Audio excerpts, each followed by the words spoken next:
I've been retired for almost 5 years now, and I'm the first to admit that I have a great life. I have a wonderful family with 3 great kids and a perfect wife. We live in a great neighborhood in a beautiful home, and I have some of the best friends anyone could ever hope to have.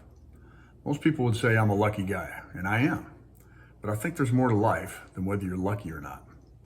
Many things in your life are out of your control, but so many things in life are certainly in your control, and that's what you have to have and to focus on in life. And the best way to do that is to become a disciple of discipline. James Clear wrote a book called Atomic Habits, where he essentially says that some habits are bad and some are good. Picking your nose and biting your nails are bad habits. Working out and eating healthy foods are good habits. I think to live a successful, productive life, we should be breaking our bad habits and building the good ones. To do either, you have to be disciplined. My mom and dad were chain smokers for decades.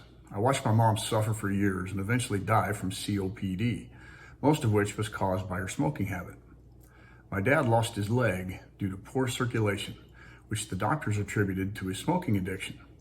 Both my mom and dad were able to quit after my mom was diagnosed with COPD, but it was too late to save her life.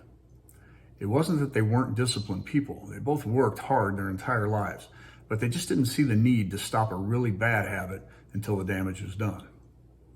Most of what I have in my life is due to discipline. We didn't have money for college when I was growing up, so I had to work hard in high school to get a partial college scholarship. And I had to work hard in college to get a good teaching job, which I did for 33 years.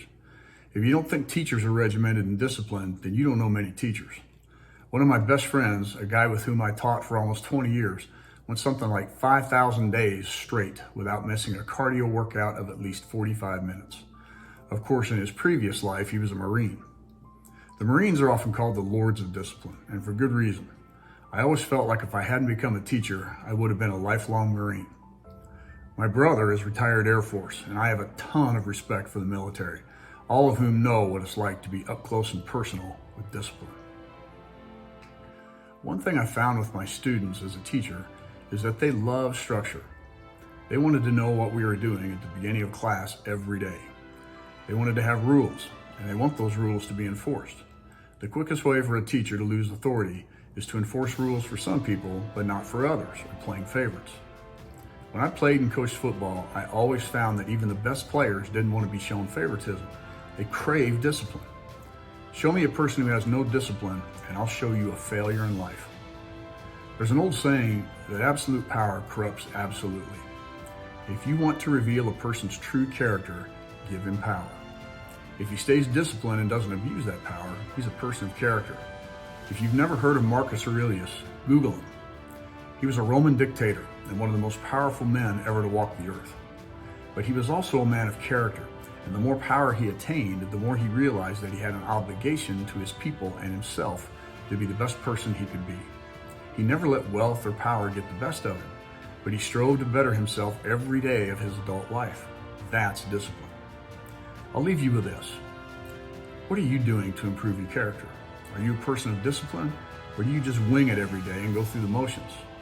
When I was approaching retirement, I told myself I was going to sleep late every day and laze around the house until noon.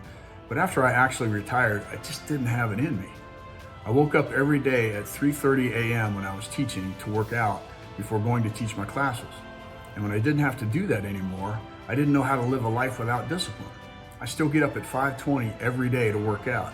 And the day I lose my discipline is the day you can just put me in the ground. Make discipline a big part of your life, and you'll see the world open up for you day after day. Be a disciple of discipline. As always, thanks for watching.